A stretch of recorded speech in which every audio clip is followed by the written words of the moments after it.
A diligent appeal to the actual historical source documents reveal a very different account of what took place between the Pilgrims and Indians.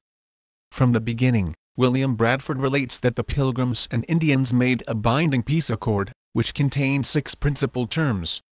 1. That neither group would harm one another. 2. That any who does harm will be held accountable. 3. That they will not steal from one another and anything stolen will be restored. 4. That they would become military allies, protecting one another in instances of attack. 5. That neighboring confederates would also be welcome to the peace accord, and 6. That when they met they would come unarmed. Both parties honored this treaty, which remained unbroken for over half a century following the first Thanksgiving. The Pilgrims treated each Native American tribe individually and never attacked any tribe, unless they had been attacked first. Conflicts and wars that occurred prior to 1675 were always carried out by the Pilgrims in conjunction with their Native American allies, and always according to the terms of the treaty. If a Plymouth citizen treated an Indian improperly, they were tried in a court of law and punished. In 1638, the colony of Plymouth hanged 3 colonists for the murder of a single Indian. In that same year a colonial court of law denied a town the right to retaliate against wrongs committed by an Indian tribe, because it was found that the town had committed an earlier violation of Indian right. In 1675, the peace accord was broken, but not by the Pilgrims. The treaty was broken by King Philip of the Wampanoag tribe, who rejected Christianity and declared war on the colonists. King Philip's first acts of aggression were carried out on Native Americans, who remained friends with the colonies. In addition, the colonists were by no means swift in declaring war against King Philip. The hard decision came only after 8 towns were attacked in a period of 3 months, children were burned alive in their homes, and their parents subjected to cannibalistic ritual torture. King Philip's War was, per capita, the most devastating war ever to be fought on American soil. This bloody war marked a turning in the relations between the Indians and settlers.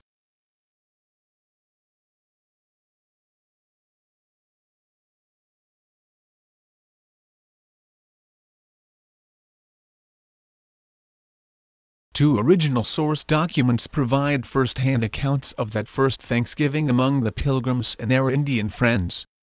William Bradford writes of that time, "They found the Lord to be with them in all their ways, and to bless their outgoings and incomings, for which let his holy name have praise forever, to all posterity."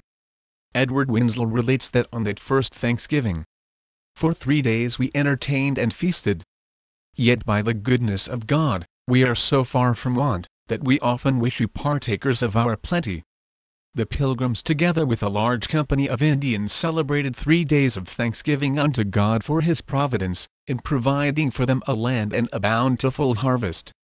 While it is not clear that the Indians present during the celebration believed in Jesus Christ, it is known that through the missionary efforts of the Pilgrims a great number of Native Americans, including their king, did believe. Not only was this gathering a time of giving thanks for an abundant harvest, their thanks was directed toward the God of Christianity for the harvest he had provided for them.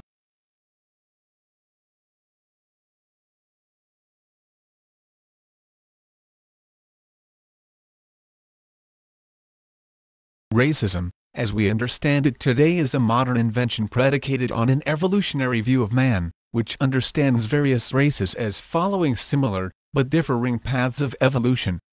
According to the evolutionary worldview, some races of men have more quickly evolved, or have evolved better than others have.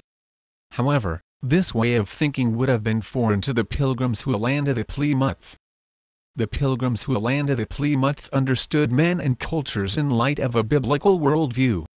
This means that they did not consider men as members of any particular race, but as men divided by tribes, tongues, and nations. Almost from the beginning, the Pilgrims and Indians enjoyed a relationship of common ground and mutual respect for one another. Moreover, the Pilgrims invited Indians to partake in a desegregated society. Many Indians like Squanto lived among the Pilgrims and were highly esteemed by the Pilgrims.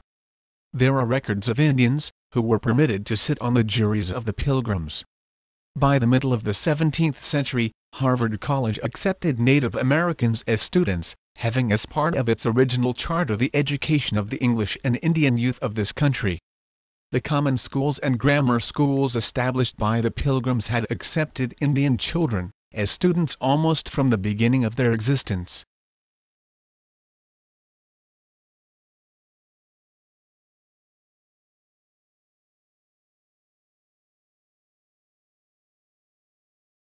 If an historian wanted to understand the reasons why the Pilgrims risked everything to come to America, it would be expected that he might consider the reasons the Pilgrims themselves gave for coming to America. William Bradford's Plymouth Plantation provided the following reasons. 1. There were threats of war in Holland and the Pilgrims did not want to become entangled in a foreign war. 2. There were not enough opportunities to support the multi-generational vision they shared for their families. 3. They desired to find a place where they would be able to preserve the faith among their children, and 4. They desired to come to America for the advancement and propagation of the gospel of Jesus Christ. The Pilgrims had a bold vision for a biblical family and a biblical community. They left Holland to be a city on a hill, an example of what God can do through a small group of faithful families.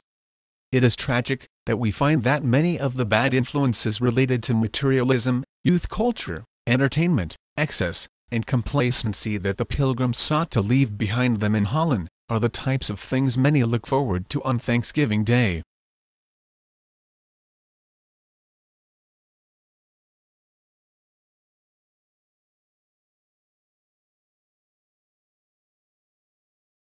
When the Pilgrims arrived in America, the Native Americans had no concept of private land ownership. Nevertheless, the Pilgrims bought plots of land from the Indians anyway. In addition, the Pilgrims respected the borders of Indian territories and even protected the land occupied by the Native Americans from other invading Native American tribes according to the peace accord. To this day, many of these original land contracts exist, and can be seen in Plymouth, Massachusetts. Early historians like Bradford, Winslow, and Eliot also provide first-hand accounts of these land transactions. While there were possible instances of abuses among certain individuals, the general rule of law among the Pilgrims required the purchase of land at a fair price, the respect for land markers, and the observance of private property. Historian Alden Vaughan, although not always favorable to the Pilgrims, wrote, "There is no evidence that any New England land, for which the native claimant existed, was taken under the guise of vacum domicilium.